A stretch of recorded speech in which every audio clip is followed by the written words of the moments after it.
La compétition elle a commencé, Jérôme tournait un petit peu en rond au niveau du concours et commençait pas à douter mais à se poser des questions et il a demandé à ce que je rejoigne l'équipe et à ce que je devienne un petit peu le coach avec 2-3 autres personnes.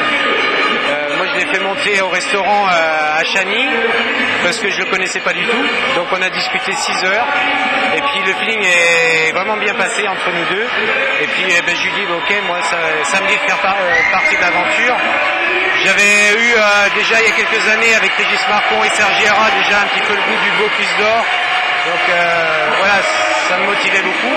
Et après il y a des gens qui sont venus dans l'histoire, Christian Ney, Christophe Roure, donc on a formé une petite équipe et puis voilà, ça a démarré comme ça. Ça a été c'est un énorme travail, il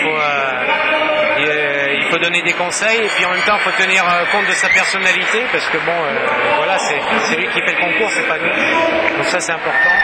Et puis après c'est tous les jours c'est des appels téléphoniques, c'est des envois de mails avec les photos, c'est des essais, il y a des gens qui viennent tester les plats et on fait comme ça. C'est un gros travail. Alors aujourd'hui c'était le grand saut, là il a fallu faire le coaching en direct. Alors ouais, aujourd'hui c'était le coaching, c'était coacher quelqu'un, c'est pas simple.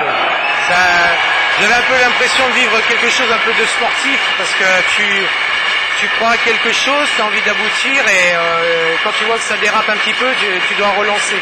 C'est le rôle d'un entraîneur. Donc voilà, c'était mon rôle aujourd'hui, c'était un rôle